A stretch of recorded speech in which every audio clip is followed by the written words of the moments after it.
നമ്മുടെ തദ്ദേശ തെരഞ്ഞെടുപ്പിൻ്റെ ഫലം വന്ന് ദിവസങ്ങളായിട്ടേ ഉള്ളൂ. BJP വലിയ മുന്നേറ്റമാണ് പലയിടങ്ങളിലും നടത്തിയത്. UDFന് മേൽക്കോയ്മയുണ്ടായി. LDF ആകട്ടെ അപ്പാടെ തരിപ്പണമായ ഒരവസ്ഥയുമായിരുന്നു. BJP വന്നിടങ്ങളിലൊക്കെയും അട്ടിമറിക്കാനുള്ള നീക്കം നടത്തുകയാണ് ഇടതും വലതും. അതായത് ഇന്ത്യ സഖ്യം കേരളത്തിൽ പരസ്യമായി നടപ്പിലാക്കാനുള്ള നീക്കങ്ങൾ അണിയറയിൽ നടക്കുന്നുണ്ട്.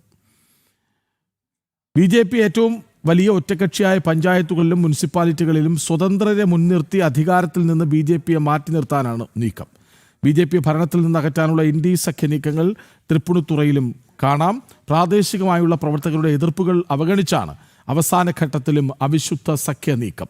വിവരങ്ങളുമായി വിനീഷ്, പാലക്കാട് നിന്ന് അരുണാലത്തൂർ, കൊച്ചിയിൽ നിന്ന് ജിജീഷ് കരുണാകരൻ എന്നിവർ ഒപ്പം ചേരുന്നു. ആദ്യം വിനീഷിലേക്ക് പോകാം എന്ന് തോന്നുന്നു. വിനീഷ്, ഈ സഖ്യനീക്കം നമ്മൾ തൃപ്പൂണിത്തുറയിൽ പറഞ്ഞു തുടങ്ങുന്നു. പക്ഷേ തലസ്ഥാനത്തും അങ്ങനെയൊരു നീക്കമുണ്ടോ എന്ന സംശയം ബാക്കിയാണ്.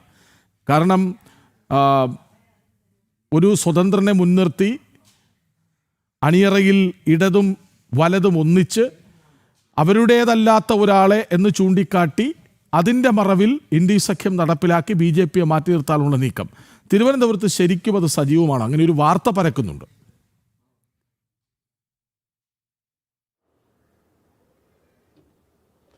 നിലവിലെ സാഹചര്യത്തിൽ നമുക്കറിയാൻ കഴിഞ്ഞത് ഇടത് വലതു മുന്നണികൾ രഹസ്യമായി ഇത്തരം നടത്തിയിരിക്കുന്നു എന്ന് സംബന്ധിച്ചാണ് ഉന്നത CPMന്റെ നേതാക്കളും കോൺഗ്രസിന്റെ ഉന്നത നേതാക്കളും ഒപ്പം തന്നെ UDFന്റെ പ്രധാന ഘടകകക്ഷിയായ മുസ്ലിം ലീഗ് നേതാക്കൾ അടക്കമുള്ളവരാണ് ഇതുമായി ബന്ധപ്പെട്ടുള്ള ചർച്ചകൾക്ക് തലസ്ഥാന നഗരിയിൽ ഏറ്റവും കൂടുതൽ പ്രധാനമായും അവർ അതിനുള്ള സംവിധാനങ്ങൾ ഒരുക്കുന്നത്. രഹസ്യ ചർച്ചയാണ് ഇപ്പോൾ നടക്കുന്നത് എന്നതാണ് നമുക്ക് ഇപ്പോഴത്തെ സാഹചര്യത്തിൽ മനസ്സിലാക്കാൻ സാധിച്ചത്. തിരുവനന്തപുരം കോർപ്പറേഷനെ സംബന്ധിച്ചിടത്തോളം BJP ഏറ്റവും വലിയ ഒറ്റക്കക്ഷിയാണ്. 50 സീറ്റുകളിൽ 29 സീറ്റുകളിൽ LDF ഉണ്ട്. ഒപ്പം തന്നെ UDF 19 സീറ്റുകളിലെത്തിക്കുന്നു. 2 സ്വതന്ത്രന്മാർ. ഈ 2 സ്വതന്ത്രന്മാരെ ഒപ്പം കൂട്ടിക്കൊണ്ട് വരുന്ന മേയർ തെരഞ്ഞെടുപ്പിൽ പ്രത്യേകിച്ച് മേയർ കാൻഡിഡേറ്റായി ഒരു സ്വതന്ത്രനെ ഉയർത്തി കാണിക്കാനുള്ള ഒരു ശ്രമമാണ് LDFും UDFും നടത്തുന്നത്. കാരണം ഇന്ത്യ സഖ്യം എന്ന് ഇനി പറയാൻ കഴിയില്ല. കാരണം അത്തരത്തിലുള്ള ഒരു പ്രചരണം നടത്താനാണ് CPM ശ്രമിക്കുന്നത്. നിലവിലെ സാഹചര്യത്തിൽ സ്വതന്ത്രനെ മുൻനിർത്തി ഒരു സ്വതന്ത്രൻ പ്രത്യേകിച്ച് മേയർ സ്ഥാനത്തേക്ക് മത്സരിക്കുന്നു. ഞങ്ങൾ BJP വിരുദ്ധ ചേരിക്കായി UDFും LDFും വോട്ട് ചെയ്യുന്നുവെന്ന് ജനങ്ങളെ ധരിപ്പിക്കാനുള്ള ഒരു ശ്രമമാണ് ഇപ്പോൾ തിരുവനന്തപുരം നഗരസഭയിൽ നടക്കുന്നത് എന്ന കാര്യത്തിൽ സംശയമില്ല. സമാനമായ രീതിയിലുള്ള ഇടപെടലുകൾ തന്നെയാണ് സംസ്ഥാനത്തുടനീളം നടക്കുന്നത് എന്നതാണ് നമുക്ക് മനസ്സിലാക്കാൻ സാധിക്കുന്നത്. ഇതുമായി ബന്ധപ്പെട്ടുള്ള അണിയറ നീക്കങ്ങൾ ഇപ്പോൾ LDFും UDFും സജീവമാക്കി കഴിഞ്ഞു. കാരണം വരുന്ന നിയമസഭാ തെരഞ്ഞെടുപ്പിൽ ഒരുപക്ഷെ കേരളത്തിൽ LDFും UDFും പരസ്യമായി ഇന്ത്യ സഖ്യം പോലെ മുൻനിരയിൽ നിന്നാൽ അത് തിരിച്ചടിയാകുമെന്ന വിലയിരുത്തൽ CPM നേതാക്കൾക്കും UDF നേതാക്കൾക്കുമുണ്ട്. പക്ഷേ സ്വതന്ത്രരെ മുൻനിർത്തിക്കൊണ്ട് BJP ഇതര സംവിധാനം, ഒരു ഭരണ സംവിധാനം ഉണ്ടാക്കുക എന്ന ലക്ഷ്യമാണ് ഇപ്പോൾ LDFും UDFും നടത്തുന്നത്. പൊതുസമൂഹത്തിന് മുന്നിൽ ഇവർ പറയാൻ പോകുന്നത് ഇത്തരത്തിലാണ്: ഒരു സ്വതന്ത്രൻ മേയർ സ്ഥാനത്തേക്ക് വന്നു, അവരെ ഞങ്ങൾ കൃത്യമായി തന്നെ സപ്പോർട്ട് ചെയ്യുന്നു.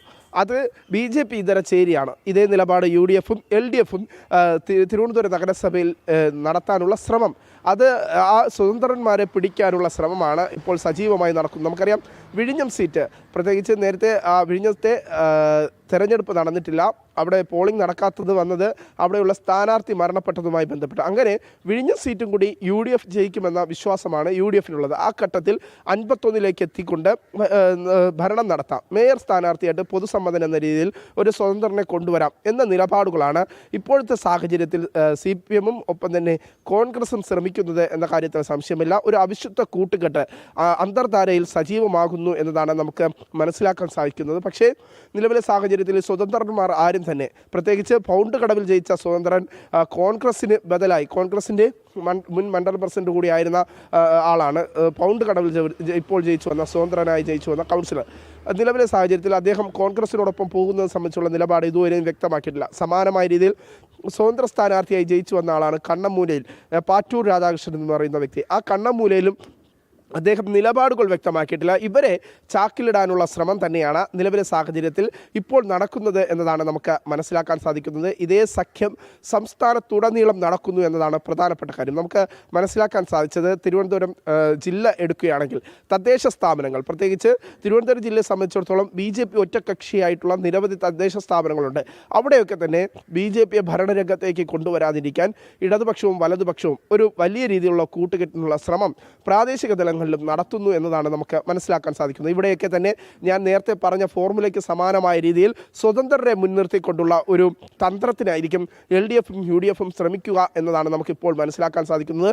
പക്ഷേ നിയമസഭാ തെരഞ്ഞെടുപ്പ് അടുത്തിരിക്കുന്ന സാഹചര്യത്തിൽ അത്തരത്തിലുള്ള നിലപാടിലേക്ക് CPM പോകുമ്പോഴും LDF അല്ലെങ്കിൽ UDF പോകുമ്പോഴും നമുക്ക് മനസ്സിലാക്കാൻ സാധിക്കുന്നത് ജനങ്ങളുടെ മുന്നിൽ LDFും UDFും രണ്ട് ചേരിയിലാണെന്ന് വരുത്തി തീർക്കാനായിരിക്കും ഈ സ്വതന്ത്രന്മാരെ ഉപയോഗിക്കുക എന്നതാണ് നമുക്കിപ്പോൾ മനസ്സിലാക്കാൻ സാധിക്കുന്നത്. അതിനുശേഷം വീണ്ടും ഈ അവിശ്വസ്ത കൂട്ട് പരസ്യമായി തന്നെ ഈ നിയമസഭാ തെരഞ്ഞെടുപ്പിന് ശേഷം പരസ്യമായി തന്നെ പ്രവേശനം നടത്താനുള്ള ഒരു ശ്രമം ഇപ്പോൾ CPMൻ്റെ ഭാഗത്തുനിന്നും UDFിൻ്റെ ഭാഗത്തുനിന്നും ഉണ്ടാകുന്നു. നേരത്തെ BJPയെ സംബന്ധിച്ചിടത്തോളം സംസ്ഥാനത്തുടനീളം വലിയ മുന്നേറ്റം കാഴ്ചവെച്ചു. ആ മുന്നേറ്റത്തെ എതിർക്കാനായി ഭരണ സംവിധാനത്തിലേക്ക് BJP പ്രവർത്തകർ എത്തുകയാണെങ്കിൽ, അല്ലെങ്കിൽ പഞ്ചായത്തിൻ്റെ ചുമതലയിലേക്ക്, കോർപ്പറേഷൻ്റെ ചുമതലയിലേക്കൊക്കെ BJP എത്തുകയാണെങ്കിൽ വലിയ ഭരണമേഖലവ് സംസ്ഥാനത്തുണ്ടാകും. പ്രത്യേകിച്ച് കേന്ദ്ര സർക്കാരിൻ്റെ പദ്ധതികൾ നേരിട്ട് തന്നെ ജനങ്ങളിലേക്ക് എത്തിക്കുന്ന പദ്ധതികൾ BJP നടപ്പിലാക്കുമെന്നതാണ് BJP പ്രധാനമായും ഉന്നയിക്കുന്ന, അല്ലെങ്കിൽ BJPയുടെ നേതാക്കൾ വ്യക്തമാക്കുന്നത്.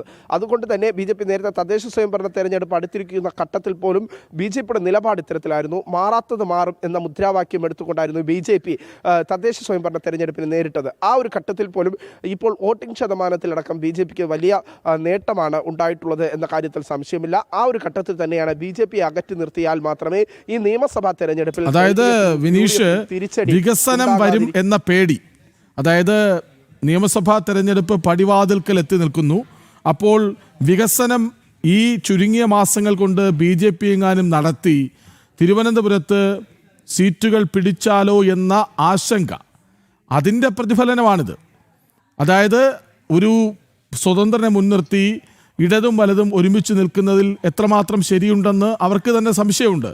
സ്വയം അങ്ങനെ ചോദിക്കുകയും BJPയെ മാറ്റി നിർത്തി വികസനം ജനങ്ങൾക്ക് നിഷേധിക്കുകയും ചെയ്യുകയാണ് ഇപ്പോഴത്തെ പദ്ധതി, അല്ലേ?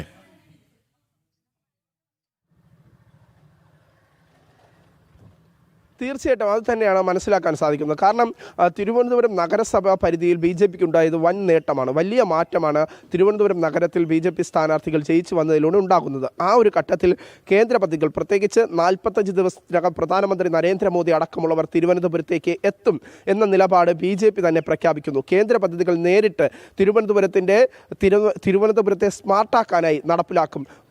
നിലവിൽ തന്നെ BJP ഒരു പദ്ധതി പോലും തയ്യാറാക്കിയിരിക്കുന്നു. പ്രത്യേകിച്ച് ആമയിഴഞ്ചാൻ തോടിനെ നവീകരിക്കുക, അങ്ങനെയുള്ള പ്രാദേശിക പ്രശ്നങ്ങൾ, അവിടെ ആമയിഴഞ്ചാൻ തോട് ഗതാഗത സംവിധാനം ഉണ്ടാക്കുന്നു, ജലഗതാഗത സംവിധാനം ഉണ്ടാക്കാൻ പോലും നടപ്പാക്കുന്ന പദ്ധതികളിലേക്കായിരിക്കും BJP ആക്കം കൂട്ടുന്നത്. ആ പദ്ധതികൾക്ക് നേരത്തെ തന്നെ രൂപരേഖ BJP നടപ്പിലാക്കി കഴിഞ്ഞു. ഒപ്പം തന്നെ തലസ്ഥാനത്തെ വെള്ളക്കെട്ട് എന്ന പ്രശ്നം, അതിന് പരിഹാരം കാണാൻ BJP സജീവമായി രംഗത്തുണ്ടാകും.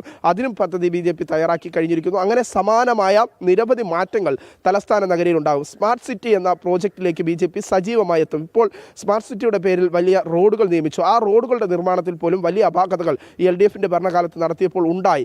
അതുകൊണ്ട് തന്നെ അതിനെയൊക്കെ വലിയ രീതിയിൽ മാറ്റി മറിച്ചുകൊണ്ടുള്ള ഒരു വികസനത്തിനായിരിക്കും BJP ആക്കം കൂട്ടുന്നത്. അത് വരുന്ന നിയമസഭാ തെരഞ്ഞെടുപ്പിൽ ജനങ്ങൾക്കിടയിൽ സ്വാധീനം ചെലുത്തും. അതുകൊണ്ട് തൽക്കാലത്തേക്കെങ്കിലും BJP ഭരണത്തിലെത്താൻ, നിയമസഭാ തെരഞ്ഞെടുപ്പ് അടുത്തിരിക്കുന്ന ഘട്ടത്തിൽ BJP തിരുവനന്തപുരം നഗരസഭയിൽ ഭരണത്തിലെത്താതിരിക്കാനുള്ള ശ്രമം തന്നെയാണ് ഇപ്പോൾ LDFിൻ്റെ ഭാഗത്തു നിന്നും UDFിൻ്റെ ഭാഗത്തു നിന്നും രഹസ്യ ചർച്ചകളായി നടക്കുന്നത് എന്ന കാര്യത്തിൽ സംശയമില്ല. അത്തരം നീക്കങ്ങൾ അണിയറയിൽ സജീവമായി തന്നെ നടക്കുന്നു. അതിൽ UDFിൻ്റെ ഭാഗത്ത് നിന്ന് പ്രധാന ഘടകകക്ഷിയായ മുസ്ലിം ലീഗ് അടക്കം ഈ വിഷയങ്ങളിൽ ഇടപെട്ടുകൊണ്ട് മുസ്ലിം ലീഗ് നേതാക്കൾ അടക്കമുള്ളവർ.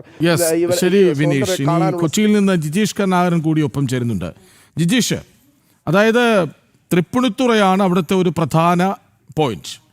എൻ്റെ ഓർമ്മ ശരിയെങ്കിൽ 21 സീറ്റുകൾ NDAക്ക്, 20 സീറ്റുകൾ LDFിന്, 12 സീറ്റുകൾ UDFിന്.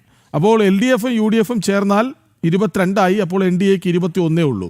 അതായത് ജനാധിപത്യത്തെ ഏതു മാർഗത്തിലൂടെയും അട്ടിമറിക്കുക എന്ന ഉന്നമാണ് ഇടതിനും വലതിനും എന്നാണ് തൃപ്പൂണിത്തുറയിൽ നിന്ന് മനസ്സിലാക്കാൻ കഴിയുന്നത്, അല്ലേ?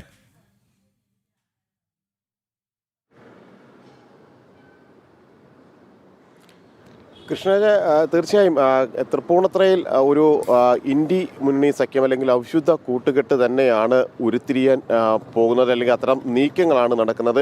അതിൽ കോൺഗ്രസിനുള്ളിലും CPM-നുള്ളിലും രണ്ട് അഭിപ്രായങ്ങൾ നിലനിൽക്കുന്ന അതേ ഘട്ടത്തിൽ തന്നെ നേതൃത്വം അത്തരം നീക്കങ്ങളുമായി മുന്നോട്ട് പോകുന്നു. ഏത് വിധേനയും BJP-യെ അകറ്റി നിർത്തുക, ഏറ്റവും വലിയ ഒറ്റകക്ഷി, ജനഹിതമനുസരിച്ച് ഏറ്റവും കൂടുതൽ സീറ്റ് കിട്ടിയ കക്ഷി എന്ന നിലയിൽ BJP-ക്ക് അധികാരത്തിൽ വരുന്നതിന് മറ്റ് തടസ്സങ്ങളൊന്നുമില്ല. എന്നാൽ അതിനെ അട്ടിമറിച്ചുകൊണ്ട് LDF-ഉം UDF-ഉം ചേർന്നുകൊണ്ട് ഒരു സഖ്യ സാധ്യതകളാണ് അവർ പരിശോധിക്കുന്നത്. അതിന് എല്ലാ മാർഗങ്ങളും ഇപ്പോൾ മുന്നോട്ട് വെക്കുകയും ചെയ്യുന്നുണ്ട്. കേരള കോൺഗ്രസ് ജേക്കബ് വിഭാഗത്തിൽ നിന്ന് ഒരു പ്രതിനിധി വിജയിച്ചു വന്നിട്ടുണ്ട്.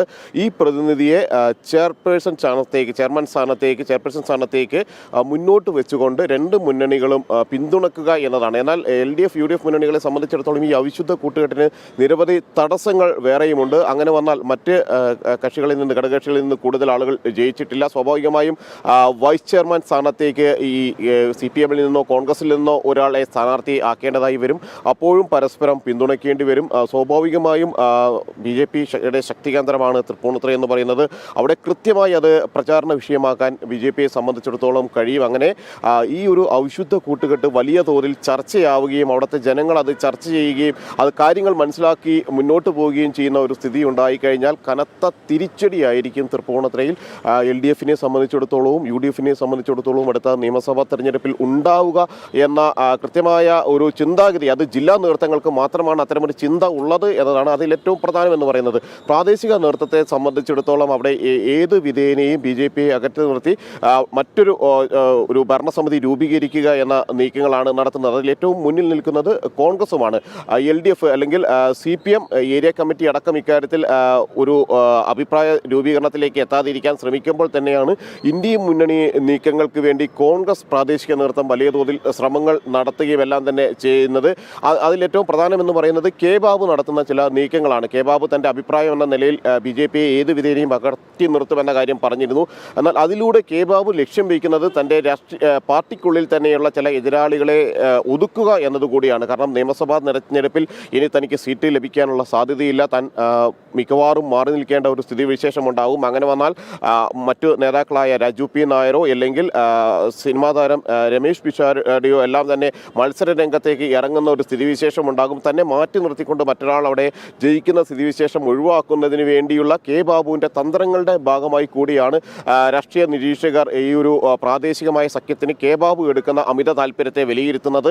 എന്നാൽ ഈ സീറ്റ് ആഗ്രഹിക്കുന്ന കോൺഗ്രസിൻ്റെ നേതാക്കൾ അടക്കം ഇത്തരമൊരു ബന്ധം ഈ ഒരു ഘട്ടത്തിൽ വേണ്ട എന്ന കാര്യത്തിൽ ശക്തമായി തന്നെ വാദം ഉന്നയിക്കുന്നുണ്ട്. അത് വലിയ തിരിച്ചടിയായിരിക്കും ഉണ്ടാക്കുക. വരുന്ന നിയമസഭാ തിരഞ്ഞെടുപ്പിൽ സമാനതകളില്ലാത്ത തിരിച്ചടിക്കും അത് കൃത്യമായി തന്നെ BJP ജനങ്ങളിലേക്ക് എത്തിക്കാനുമുള്ള സാധ്യതയുണ്ട് എന്ന് അവർ ആവർത്തിക്കുമ്പോൾ തന്നെയാണ് ഒരു ഇന്ത്യ മുന്നണിക്കുള്ള എല്ലാ ശ്രമങ്ങളും നടത്തുന്നത്. 21 സീറ്റുമായി NDA ഏറ്റവും വലിയ ഒറ്റകക്ഷിയായിരിക്കുന്നു. 20 സീറ്റാണ് LDF-നുള്ളത്, 12 സീറ്റാണ് UDF-നുള്ളത്. ഈ 20 സീറ്റുള്ള LDF-നെ 12 സീറ്റുള്ള 20 സീറ്റുള്ള LDF സഖ്യത്തെ ഒപ്പം UDF 12 സീറ്റുള്ള UDF പിന്തുണച്ചുകൊണ്ട് സഖ്യത്തിന് നീക്കം നടക്കുന്നു. ഇന്ത്യ സഖ്യം തൃപ്പൂണിത്തുറയിൽ കൊണ്ടുവന്ന് BJP-യെ മാറ്റി നിർത്തുക എന്ന ലക്ഷ്യമാണ് അവിടെയുള്ളത്. ജനാധിപത്യപരമായി ഏറ്റവും വലിയ മുന്നേറ്റം അവിടെ നടത്തിയത് NDA ആണ് എന്ന കാര്യത്തിൽ സംശയവുമില്ല. വിവരങ്ങൾ നൽകുകയായിരുന്നു ജിജേഷ് കരുണാകരൻ. ഇനി നമുക്ക് അരുൺ ആലത്തൂരിലേക്ക് പോകാം. അരുൺ, ഈ പാലക്കാട് എവിടെയൊക്കെയാണ് അവിശുദ്ധ അണിയറ നീക്കങ്ങൾ? പാലക്കാട് പ്രധാനമായിട്ടും പാലക്കാട് നഗരസഭയിലാണ് അവിശുദ്ധ കൂട്ടുകെട്ടിന് വേണ്ടിയുള്ള നീക്കം നടക്കുന്നത്. പാലക്കാട് നഗരസഭയിൽ 10 വർഷം ഭരിച്ചിട്ടും ജനങ്ങൾ 25 സീറ്റുകൾ നൽകി BJP-യെ ഏറ്റവും വലിയ ഒറ്റകക്ഷിയാക്കിയെങ്കിലും ജനവിധി അട്ടിമറിക്കാനുള്ള തീരുമാനത്തിലാണ് ഈ കോൺഗ്രസും CPM-ഉം മുസ്ലിം ലീഗും ഉള്ളത്. BJP അധികാരത്തിൽ വരാതിരിക്കാൻ എന്തിനും തയ്യാറാണെന്നാണ് മുസ്ലിം ലീഗിന്റെ ജില്ലാ അധ്യക്ഷൻ മരക്കാർ മാരായമംഗലം കഴിഞ്ഞ ദിവസം പറഞ്ഞത്. ആരുമായും സഹകരിക്കാൻ ലീഗ് സംസ്ഥാന നേതൃത്വത്തെ ഉൾപ്പെടെ അറിയിച്ചപ്പോൾ ആരുമായും സഹകരിക്കാൻ തയ്യാറാണെന്നുള്ള കാര്യം പറഞ്ഞിട്ടുണ്ട്. CPM-ഉം കോൺഗ്രസുമാണ് ഈ വിഷയത്തിൽ തീരുമാനമെടുക്കേണ്ടതെന്നുള്ളതാണ് മുസ്ലിം ലീഗ് പറയുന്നത്. UDF ചെയർമാൻ എന്ന നിലയിൽ കോൺഗ്രസുമായി താൻ വിഷയം സംസാരിച്ചിട്ടുണ്ട്. ഇരുവരെയും കൂട്ടി, അതായത് CPM-നെയും കോൺഗ്രസിനെയും കൂട്ടി ഒരു മേശയ്ക്ക് ചുറ്റുമിരുന്ന് ചർച്ച ചെയ്യണമെങ്കിൽ അതിനും തങ്ങൾ തയ്യാറാണ് എന്നുള്ളതാണ് മുസ്ലിം ലീഗ് ഏറ്റവും ഒടുവിലായിട്ട് ഇന്നലെ വൈകിട്ടോടുകൂടെ പറഞ്ഞത്. തെരഞ്ഞെടുപ്പിൽ ലീഗ് വെൽഫെയർ പാർട്ടിയുമായി ചർച്ച നടത്തിയത് ഉൾപ്പെടെയുള്ള കാര്യങ്ങളും ഈ മരക്കാർ മാരായമംഗലം തുറന്ന് സമ്മതിക്കുകയുണ്ടായി. ഏതായാലും കൃത്യമായിട്ട് ഈ മുസ്ലിം ലീഗ്, അതുപോലെ തന്നെ ജമാഅത്ത് ഇസ്ലാമി, SDPI, ഒപ്പം തന്നെ CPM, കോൺഗ്രസ് തുടങ്ങി എല്ലാവരും ചേർന്നുകൊണ്ടുള്ള ഒരു സഖ്യം, അതാണ് പാലക്കാട് നഗരസഭയിൽ അണിയറയിൽ നടത്താൻ വേണ്ടിയുള്ള നീക്കങ്ങൾ നടക്കുന്നത്. അതിന് തന്നെ മുസ്ലിം ലീഗ് തന്നെ വലിയ നേതൃത്വം വഹിച്ചുകൊണ്ട് തങ്ങൾ BJP മാറ്റി നിർത്തുക എന്നുള്ളതാണ് ഏക ലക്ഷ്യം എന്ന തരത്തിലുള്ള പ്രതികരണമാണ് അവരുടെ ഭാഗത്തു നിന്നുണ്ടായത്. കഴിഞ്ഞ ദിവസം കോൺഗ്രസിന്റെ ഭാഗത്തു നിന്നാണെങ്കിലും CPMന്റെ ഭാഗത്തു നിന്നാണെങ്കിലും ഒക്കെ ഈ ജനവിധിയെ അട്ടിമറിക്കുന്ന തരത്തിലുള്ള ഈ ഇന്ത്യ സഖ്യത്തിന്റെ സാധ്യതകൾ പരിശോധിക്കുമെന്നുള്ള കാര്യങ്ങൾ വ്യക്തമാക്കിയിരുന്നു. അതേസമയം തന്നെ BJP പാലക്കാട്ടെ ജനങ്ങൾ ഈ 10 വർഷ കാലയളവിൽ ഭരണം നടത്തിയിട്ടും പല വാർഡുകളിലും, പാലക്കാട് നഗരസഭയിലെ പല വാർഡുകളിലും കോൺഗ്രസും അതുപോലെ തന്നെ CPM ഒക്കെ ഒന്നിച്ച് മത്സരിച്ച് അല്ലെങ്കിൽ ക്രോസ് വോട്ടിംഗ് നടത്തിയിട്ടും BJPക്ക് 25 സീറ്റുകൾ നേടാനായി. അതായത് നേരത്തെ 28 സീറ്റുകളായിരുന്നെങ്കിൽ പല വാർഡുകളിലും ഇവർ ഒരുമിച്ചിട്ടും BJPക്ക് 25 സീറ്റുകൾ നേടാൻ കഴിഞ്ഞു എന്നുള്ളത് പാലക്കാട്ടെ ജനങ്ങൾ BJPയുടെ ഭരണത്തെ തന്നെ ആഗ്രഹിക്കുന്നു എന്നുള്ളതിന്റെ വ്യക്തമായ തെളിവാണ് ഇത് എന്നുള്ളതാണ് BJP പറയുന്നത്. അതുകൊണ്ട് തന്നെ ജനങ്ങളുടെ ആ ജനവിധിയെ മാനിക്കാൻ ഇവർ തയ്യാറാവണം എന്നുള്ളൊരു ആവശ്യം BJP മുന്നോട്ട് വയ്ക്കുന്നുണ്ട്. അല്ലാത്ത പക്ഷം BJPക്ക് എന്തായാലും പാലക്കാട്ടും അട്ടിമറി നീക്കങ്ങൾ അണിയറയിൽ നടക്കുന്നുണ്ട്.